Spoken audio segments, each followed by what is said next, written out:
Good evening, YouTube. DutyRon checking in here on a Tuesday evening. Thank you so much for joining this live stream dedicated to Suzanne Morphew, Andy Moorman, Gene Moorman, the Morphew girls, and the entire family. 6 months to the day. 6 months to the day, we have no closure in this case. My name is DutyRon, retired NYPD detective, 20 plus years in law enforcement. And I want to welcome all my channel members, my Patreon supporters, my subscribers, the people who leave positive interaction in all of my live streams. The picture that you see is a beautiful photo of Suzanne Morphew with the, looks like a sunset in the background. Beautiful setting, beautiful photo on this 6 month, they say anniversary. I call it as 6 month, as her 6 months missing. We're going to do a quick live stream to see where we're at with the case. Again, my name is DutyRon, retired NYPD detective with 20 plus years in law enforcement. If you like things all true crime related with factual based information coming from a former retired law enforcement professional, please hit the subscribe button, hit the notification bell so you will get all things DutyRon when I go live or upload a video. So guys, tonight we're gonna do a little bit of a dive into the 6 month marker here. November 10th, Suzanne Morphew went missing on May 10th, Mother's Day. Reported missing. We're not 100% sure of exactly when she went missing and how she went missing. We've already debunked the bicycle ride. So I'm going to take it off and put myself on the screen and say hello to each and every one of you. Thank you, Texas Lassie. Hello to my channel members, Texas Lassie, Cheryl Curtis, Dawn Marie, my Patreons, my moderators. I greatly appreciate each and every one of you for coming on in. I just got to say from the get-go here, I was experiencing quite a bit of technical difficulties. I have a brand new microphone on order. This microphone has been crapping out on me, unfortunately, in a lack of better words. It's been crapping out on me and giving me a tough time. So I don't even want to touch it. I don't even want to look at it. so I'm not even going to look at this thing because it's causing me a lot of grief. But I still try to bring you this content. For those of you who are new, please consider subscribing to the channel. I greatly appreciate each and every one of your interactions here on the live streams. Thank you for coming in, Retired Sergeant Melinda. Great to see you. Tomorrow is Veterans Day, so a special thank you to Dr. Darren Porcher, Matty Boy Sully, Sergeant Melinda, for all of the veterans out there who have served our country. I thank you tremendously for your service. So, boots on the ground, some of my intel from down in Colorado. I got some information today that the FBI has been seen in Salida. Not sure exactly what they're doing, but if they're in Salida, there's some type of activity going on. Great to see you, Joey Brooklyn. Thank you for joining. So there is some type of activity going on. We don't know what. If you haven't gone over to Profiling Evil, go catch their live replay from tonight. They did a fine job. I missed it. But I watched the replay. Mike and Chris did a phenomenal tribute at the end of their live stream. You want to stay all the way to the end and watch what they put together. Thank you, Lynn. Hello, Deflection. Good to see you. You want to see what they put together because it's a great piece. Lake Lizard, great to see you. Cherokee Girl, thank you for joining. So let me stay focused here. Hello from Texas, Sweet Bee. They put together a great piece. So what we know is that, you know, there's been search activity from a lot of outside entities. Example, Andy Moorman, Suzanne's brother, went there with a couple of hundred friends and volunteers and did some searching a lot of grid searching, a lot of coverage for searching for Suzanne. We had the Chaffee County Sheriff come out to a candlelight vigil for Suzanne. I know that Sheriff Spezial, or Spiz, however it's pronounced, the sheriff in Salida is getting a lot of flack. Now, I know this from human nature. We all are interested in answers. We want closure. We want to bring Suzanne home. We want her found no matter what. And we want it done now, right? This is such a twisted case. There's so many different areas that these investigators are going on that we don't even know about. So we have to give them their space to do their job, to do their work. However, because of human nature, we're all right now saying, what are they doing? Why are we not hearing anything? But please rest assured, and you're getting this not just from me, Mike and Chris talk about this. Any of the law enforcement professionals will tell you that sometimes silence doesn't mean that nothing is going on. Sometimes silence is the inner workings of the wheels of justice. Julie, welcome in. Thank you to you and Dr. Moskowitz. Thank you for all your work and all the things you do. So again, I appreciate each and every one of you for being in here. Here's the microphone again. Microphone crapping out on me, but I had to unplug and plug it back in, so it should be back. So I want to say the wheels of justice, when it's quiet, sometimes that's an indicator that the wheels of justice are working. So please be patient. Be patient on our law enforcement professionals. They are hard at work behind the scenes, trying to collect the evidence, trying to bring justice to the family, trying to find Suzanne Morphew. And we just have to say, we got to give them their space, and we got to pray for everyone that's involved in the search, in the forensic search. When we're doing a lot of electronic forensics, we gotta give that time. So I'm going to play a quick piece for you from the search. It involves Suzanne's brother, Andy. This is some old footage, but I want to just replay it here on the 6 month marker. I don't call it an anniversary. I call it the 6 month marker for the case. So let's play a little bit of this quickly for you guys, and hopefully it'll play. Like I said, I've been having trouble with this microphone.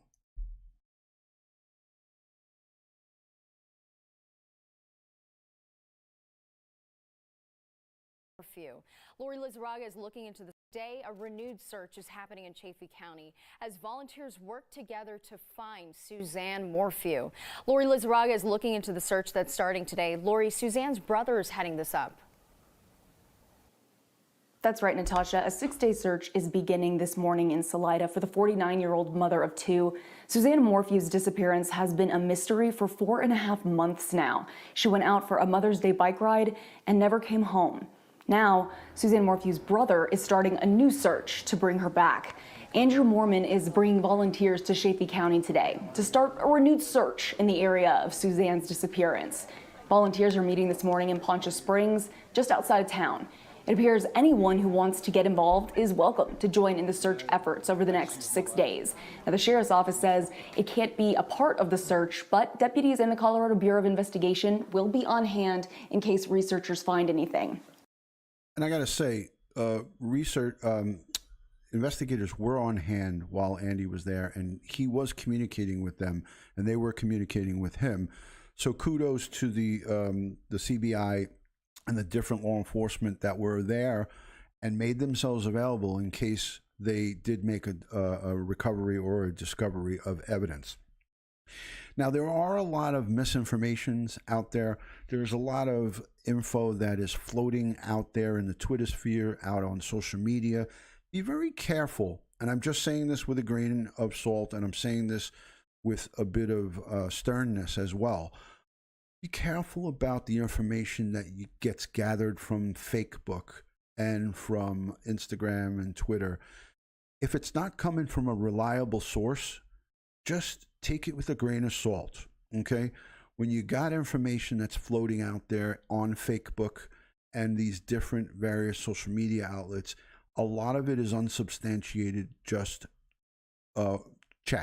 chitter chatter that is just going to bring you into an ugly place. So just rely on what's coming out from some of the reliable sources, people that are not going to quickly start up a live stream and talk about misinformation. Now, there's a lot of that going on, and I'm not pointing fingers at anybody in particular, but what I'm saying is for my people, my DutyRon family here, I recommend just a handful of people, and I'm just going to give you two, one being myself and another profiling evil. Now, that's not to say that I love It's a Crime with Linda. She's fantastic as well. But, you know, just be careful about what you read and what you see online. It's not always the exact truth. So I played this clip because it is to send thanks and praise to her big brother, Andy. He went out there and did a valiant job at searching with so many people, and he had so much help from the true crime community, profiling evil. I can't say enough good about Chris and Mike, what they did for this family. We want to see Gene Moorman have some closure.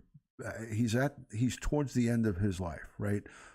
He's fighting cancer. He's on the back end of the stretch here, so to speak. God bless him. He wants to know what happened to his daughter. It's heart-wrenching. It's heartbreaking. I watched the video from Gene talking on Profiling Evil with him saying that, you know, he'd like to hear from his granddaughters. And it was so nice to know that one of the girls, or maybe even both of them now, reached out to him. So fantastic, fantastic news. That's really good feel. That's a good feel story for me, at least. So let me try to queue up a little bit more of this and play the rest of this out, because Andy talks a little bit more on here, I believe. We have a crew headed to Salida right now. They'll be there by 8 a.m. when the search begins, and they'll be sure to bring us those updates. They're also planning on staying overnight into tomorrow. There's a candlelight vigil in Riverside Park for Suzanne. They'll be there for that. We'll be bringing you all of. Okay, I was wrong about that. I was wrong about that. So let's go back over here to me. I will queue up another quick Chaffee County Sheriff. I want you guys to see day one. I want to take us back to May, the beginning of May. Thank you so much for the super chat. I appreciate that. I missed another one from Julie. She says, from Dr. Ed Moskowitz, you are the best, DutyRon. Thank you, Julie and Dr. Moskowitz. Ed, I appreciate the super chat. Sarah says, prayers for all involved. God bless, and prayers. Let me play this this quick clip from this is from the early on. I want you guys to hear a little bit from the beginning. Some of you might not have seen the Chaffee County Sheriff's initial presser. I think it's important that we see this. Became a missing person on Let's give this a Sunday. little bit of a try, and I'll play about maybe 5 minutes of this. Became a missing person on Sunday, the 10th. Just let me know if the audio is Her good. investigation still remains the top priority of the Chaffee County Sheriff's Office, and it is a missing persons investigation. Sound check, Joey. Being that it's a Thumbs up top or down? priority with the Sheriff's Office, we've solicited the help of many local and law enforcement agencies, but we've also solicited and received the help of the Colorado Bureau of Investigation and the Federal Bureau of Investigation, and they are here now and they're actively working with us on this investigation. We've spent countless hours searching for Suzanne, and I want to thank everybody that's been involved in the investigation, but I also want to thank the community and even our social media community. We have pictures that have been published, and the top priority in this is to find Suzanne. And so I want to thank everybody for the cooperation we've been getting, and we ask that you continue that support. We've started a tip line with the assistance of CBI, and I want to give you that tip line number right now because that's kind of our lifeline for this thing. And if anybody has any information, whether you think it's little or big, we encourage everybody to call that number and give us that information. And I'm going to give you that number right now. It is, tip line number is 719-312-7530. Want to give you a little brief recap of what we've done since we received the call of Suzanne's disappearance on Sunday. We've in the area and in the general area, we've run foot searches using air support, canine support, swift water support, and we've also utilized countless hours of drone searches. We've used well over 200 personnel and over 2,000 man hours have gone into this search, but unfortunately we haven't found Suzanne yet, and as I stated before, that is our top priority. Yesterday afternoon, which is Thursday, in the area of County Road 225 and Highway 50, we did find items that we believe were personal items of Suzanne Morphew, and that launched a bigger search we had today, which included the full closure of US Highway 50 on Monarch Pass. In that search, we used today well over 90 searchers that are well-trained individuals from both our local agencies as well as the FBI and CBI. We searched over 2.5 miles using grid patterns. Unfortunately, we found no other items in that area at this time. We're in the process right now of reevaluating where we are with the information we received. And I want to let everybody know that we are receiving information, and so we're constantly reevaluating that information, and based on that, it'll determine what our actions are tomorrow searching. However, I want to remind everybody that while we're doing this, the investigation continues. Okay, so as I said before, this is a top priority of ours, and we're working very hard on this. Once again, it's just so important to thank everybody for the outpouring assistance we've gotten. We've gotten a lot of requests from the community for volunteer searchers, and we really appreciate the assistance. However, in this type of an investigation and search, we're using trained personnel, and so we have to tell these people we're not accepting this help, but we do appreciate the offer, so I want everybody to know that. Once again, I want to remind everybody that the tip line is 719-312-7530, and we've published many pictures of Suzanne, so we encourage everybody to take a look at that, and if they have information, call us. Right now, I guess we'll open it up for questions. If we could raise our hands so we're not all shouting, that would be great. We'll start right there. Can you say what the items were? Okay, so I'm gonna stop that there. So you guys got a little bit of an idea of what happened early on. That was the very first and only major news conference in this case. Real Gone Adventures Media, thank you for joining. I appreciate you coming in. So there is a lot of talk. Again, I got some intel from today. I got at least 4 or 5 different emails and text messages that there is some type of buzz going on in Salida, that the FBI from the district over there has come into town. So that to me says that there could be a lot of different things going on, but it's not anything that's going to say, yes, this case is solved. Yes, we're going to be coming close to making an apprehension and a recovery. I pray and I hope for closure for the family first and foremost. This is we're going over it from the beginning. So this was from the very beginning, Sonny Austin. This is the very first news conference, the only major news conference that Salida, that the Chaffee County Sheriff put out. So, hundreds of thousands of man hours, hundreds of thousands of investigative calls looking into, there were at one point up to 800 calls to the tip line. It's probably well over that now. So I have to say that I'm confident that through the CBI, the FBI, the resources that they have, they are sending and investigating every aspect: electronic forensics, computers, laptops, cell phones, bank records, and every bit of forensic technology used in the multiple search warrants that were used at the residence in Colorado, in Chaffee County. So at the end of the day, they're dotting their I's and crossing their T's in this case. And the men and women, the manpower that is dedicated to this case is more than what any of us know. And I could tell you that because of the eyes and the amount of attention that's brought to this case, in part by Chris and Mike, in part obviously by her brother Andy going out there.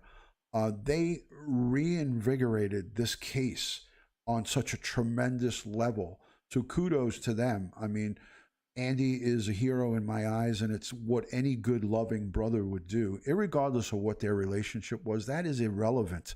What the relationship and what the dynamic was of the family. Think about our families. Think about the inner workings of any particular family here in the chat. You have so many divisions that go on amongst cousins and relatives and brothers and sisters. You know, it's not us. It's not up to us to point fingers and say, "Hey, how come the girls aren't doing this? And how come the brother did that?" That's not what this is about. This case is about law enforcement, the authorities getting to the bottom of it, because most of us are not going to be able to do that on our own.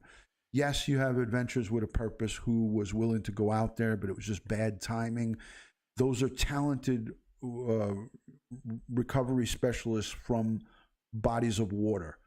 They're not ground specialists. They're not search and rescue guys. They are water recovery specialists. And God bless them for what they do. And you got quite a bit of other people who are putting in major man hours, and kudos to them. I just tell them to be safe, be careful, and don't go at it alone. Make sure you have backup and people to watch out for you. So that being said, we are in a situation where human nature, we want answers. The timeline is so it varies so much, the timeline about what took place. There's so many what ifs, and there's so many unknowns to us, the general public, but maybe those unknowns are not unknown to our law enforcement professionals, and they are doing what they can to make a good case, a solid case, to bring closure and bring home Suzanne Morphew. And that's what this is about. You know, those men and women in the FBI and the CBI and the sheriff's office there, they're emotionally attached to this in some way, shape, or form. They get emotionally attached. And I got to tell you, if you think that they're machines and robots, you're sadly mistaken. Because most of these investigators have sisters of their own, have daughters of their own. And they want to find out what happened to her just as badly as the family does, just as badly as Andy does, and Gene and the girls. Now, I always said the nephew was very suspicious to me, and the nephew is continuing to act in a suspicious fashion. So I know that they're looking, and they have looked at him strongly. There's some strong investigative time spent on Barry and his nephew. There's no question about that. I can say that with extreme conviction, that they've spent a great deal of time, and probably continue to spend a great deal of time on those two jagaloons. I really feel strongly that they are not shooting straight from the hip. They are definitely, there's something about them. It makes the hair on my arms, there's not much of it, but it makes the hair on my arms stand up. And I'm going to have Chief John Cutter is going to come on, and we're going to talk about this case. I'm just having a hard time squaring away a time and a date with him. But for those of you who are patient and can wait for Chief John Cutter, an NYPD chief who worked in major case homicide, who worked in the intelligence division, the Joint Terrorist Task Force with the NYPD, he's coming on. I just got to nail him. I got to narrow him down. And when we get him on, I'm going to give you guys a good 24-hour notice. I need everybody to be on board. I got about 10 to 15 questions to ask him. So I'm looking forward to having Chief John Cutter from the NYPD. He is a specialist, and he is going to give us some answers to some of our questions. And he's going to give us some really good insight to what's going on. I'm also going to have a young woman who started a support group for NYPD and all police officers who are suffering from depression or anxiety or stress from the job. And I don't want to give her thing away, but I'm going to have a special live stream with her, and she's going to talk about her 501c nonprofit organization that she started, and she's going to tell you her story. What a wonderful woman from Long Island in law enforcement. Her husband's in law enforcement, and she and her husband put this program together. And we're going to have her on. I'm going to get Chief Joe Fox back on, and we're going to talk about it. I have one more clip that I'd like to show you guys. Actually, it's not a clip, but I want to show you the Chaffee County Sheriff put out a briefing today on the 6 month. Put out a news briefing. I'm gonna blow it up on the screen here so you guys can see it, and we'll read it quickly, and then we'll end this with a prayer for Suzanne, if you guys don't mind. All right, so let's see. I'm hoping that this is going to be good. This is released from today, as you guys can see here, November 10th. So November 10th, press release from Chaffee County Sheriff's, Salida, Colorado, November 10th. And I'll read it to you quickly. I don't know if anybody here has seen this, but it says, today marks the 6-month anniversary of Suzanne Morphew's missing person case. Suzanne Morphew, a loving mother, devoted friend and wife, was last seen by her husband Barry Morphew on May 10th, 2020. Since that time, the Chaffee County Sheriff's Office has worked closely and tirelessly with the Colorado Bureau of Investigation, that's the CBI, the FBI, Federal Bureau of Investigation, and the 11th Judicial District in an intensive investigation to find Suzanne Morphew. I'm highlighting it so you guys can see it. In that time, there have been numerous searches, countless investigative interviews, and hundreds of tips reported in this case. We thank you, our community, for your assistance, concern, and patience, said Chaffee County Sheriff John Spezier. Suzanne is missing. We in law enforcement hope for the best, but are prepared for the worst. The worst case scenario is that something unlawful occurred. And as such, we go about our investigation ensuring we are working within the rules of law and treating everything we learn as potential evidence for court. Now, I spoke about this so many different times, folks, the importance of intelligent evidence collection.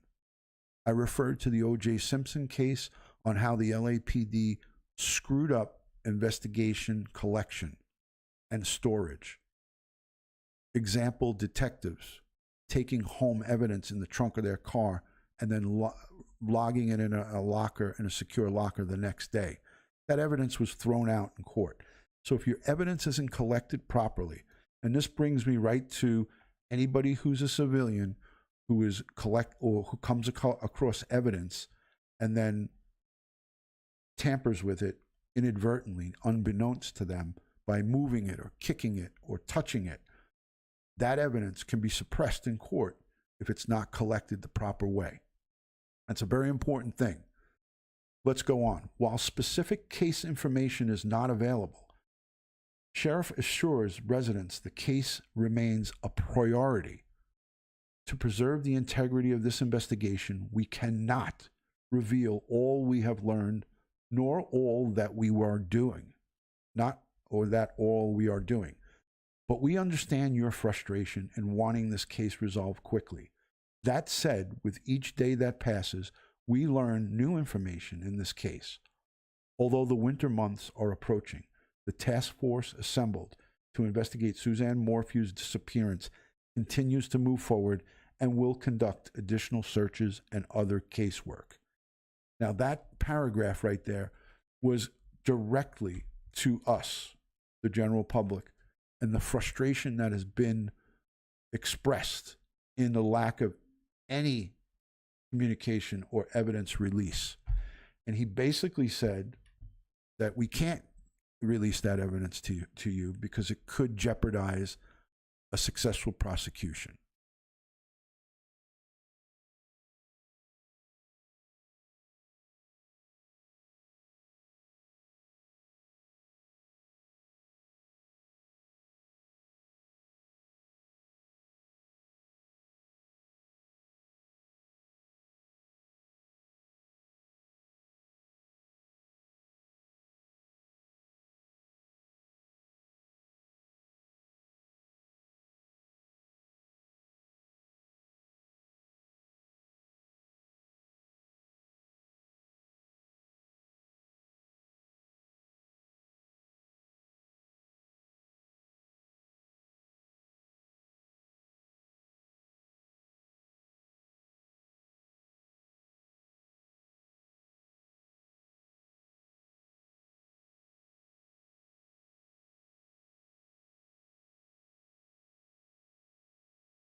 I should be back. Don't be afraid to leave any information on any law enforcement hotline.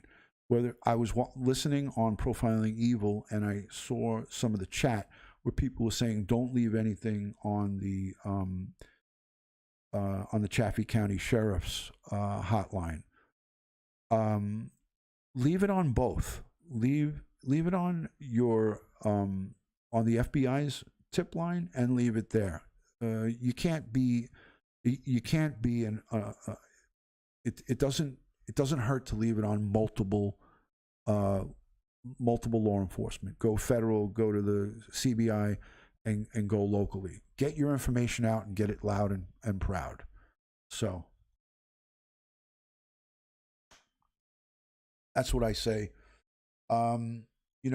No information is not anything that can't be used.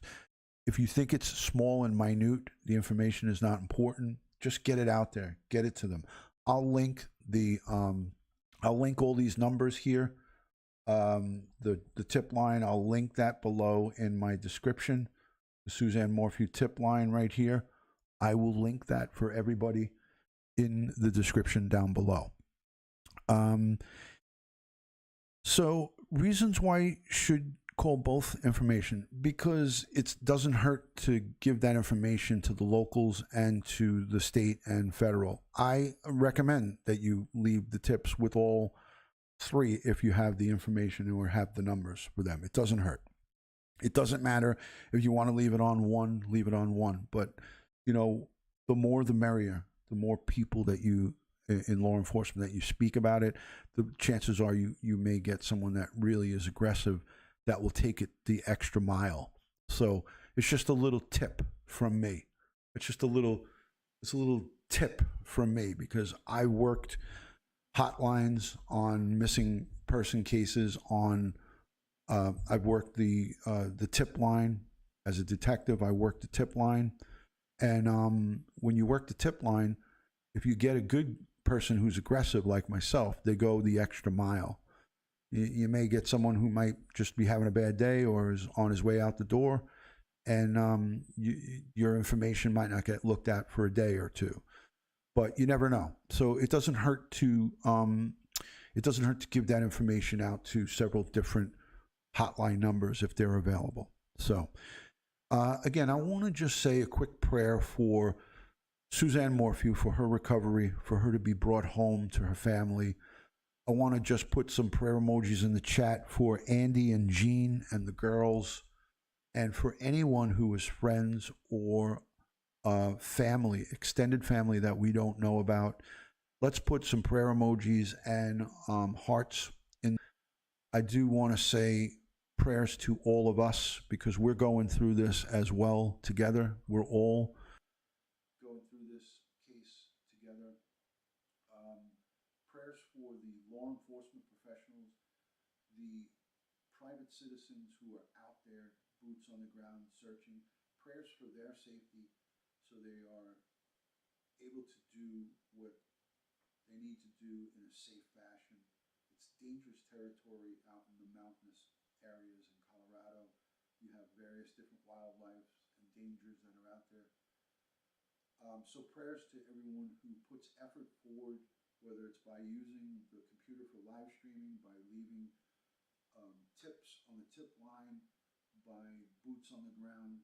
Thank you for all those beautiful hearts and prayers in the chat for Andy Moorman, Gene Moorman, the girls, and all involved. Mike and Chris from Profiling Evil, prayers to them for all of their safety.